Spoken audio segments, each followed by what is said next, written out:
ఈ ఎడారిలో ఈ మేకల కాడ, ఈ గొర్రెల కాడ, వీటి కాడ ఈ కుక్కలకి మేత అన్నీ నేనే వేసుకుంటాను సార్.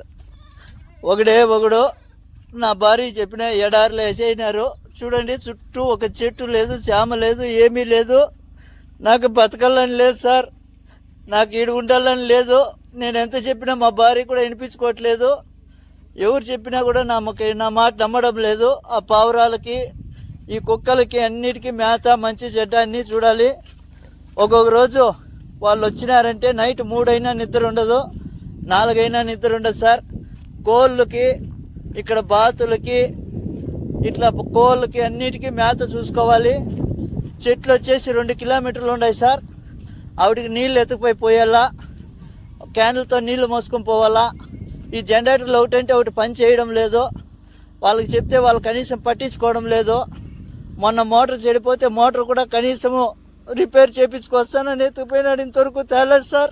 నీళ్ళు క్యాన్లు మోస్తానన్న రోజు ఒక మోటార్ పని చేస్తుంది, చెప్పినా కూడా వాళ్ళు చెవుల్లోకి వేసుకోవడం లేదు. చూడండి, ఈ పావురాలు, ఈ బాతులు, వీటికన్నిటికీ నీళ్లు పొద్దున్నుంచి మోయాలా, అన్నీ చేయాలి సార్. నేను ఒకటే, నా వల్ల కావడం లేదు. ఎండకి సుస్థి అయిపోతుంది. ఇక్కడ పట్టించుకునే వాళ్ళు లేరు. ఇప్పుడు ఆయన వచ్చి 3 రోజులు అవుతుంది సార్. కనీసం నువ్వు తిన్నావా, చచ్చినావా అని ఫోన్ కూడా చేయడం లేదు. ఈడ నాకు ఈ పక్క పాములు, తేళ్ళు ఎక్కువ ఉన్నాయి సార్. నేను చచ్చిపోయినా కూడా అడిగేవాడు లేదు సార్. ఈడ నా పరిస్థితి ఇట్లుండదు. నాకు దయచేసి ఎవరైనా సాయం చేయండి సార్. ఈ ఎడారి నుంచి నన్ను బయట వేసేయండి, ఇంటికి వచ్చేస్తాను. ఈడున్నానంటే చచ్చిపోతాను సార్. ఇంక 2 రోజులు ఉంటే చచ్చిపోతాను. నా వల్ల కావడం లేదు సార్. చూడండి, చుట్టుకారము ఒక చెట్టు లేదు, చేమ లేదు, ఒక మనిషి మాట్లాడేవాడు కూడా లేడు సార్. ఈడ నాకు కనీసం మాట్లాడించేవాడు లేడు. తిన్నావా, చచ్చినావా, ఏంపా, ఎట్లుండదు అని అడిగేవాడు లేదు సార్. నాకు నా బిడ్డలు గుర్తొస్తున్నారు. నేను బతకలేను సార్. ఈడ దయచేసి ఎవరైనా నన్ను సాయం చేయండి. ఈ కోవిడ్ నుంచి నన్ను బయటపడేయండి సార్. ఏం చెప్పినా కూడా ఏజెంట్ కూడా కానీ నా మాట వినడం లేదు సార్. డబ్బులు కట్టు అంటున్నారు.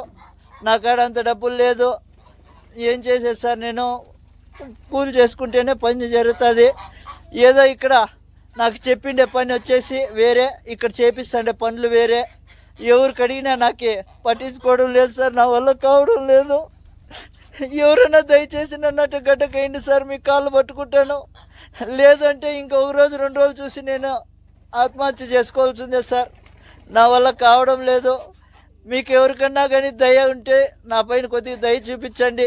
ఎందుకంటే ఇంటికి వచ్చి కూలో నాలో చేసుకునైనా బతుకుతా, కానీ ఇక్కడికైతే బతకలేను. నా వల్ల కావడం లేదు సార్. 10 నుంచి సాయంత్రం దాకా ఒకటే పని ఉంటుంది. నా వల్ల కావడం లేదు. కనీసం ఇక్కడ మాట్లాడించేవాడు కూడా లేడు సార్.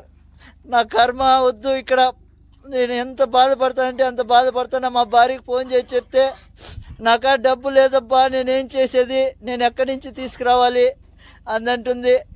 ఇంకా నేను ఇక్కడ బతకలేను సార్. నా వల్ల కావడం లేదు. దయచేసి నాకు మీద ఎవరైనా దయ చూపించండి సార్. చూడండి, ఇక్కడ ఇసుక తుఫాను వస్తుంది సార్. ఆ రోజు వాళ్ళకి చెప్పినా కూడా వాళ్ళు రారు. ఇసుక తుఫాను ఉంటే రారు వాళ్ళు. ఈడ మేత వేయాలా, నీళ్లు పెట్టాలా. మనిషి చచ్చిపోయినా వాళ్ళకి బాధ లేదు. వీటన్నిటికీ మేత పెట్టాలా, నీళ్లు పెట్టాలి, అన్నీ చూసుకోవాలి సార్. కాబట్టి ఎవరైనా దయచేసి నా బాధ అర్థం చేసుకోండి.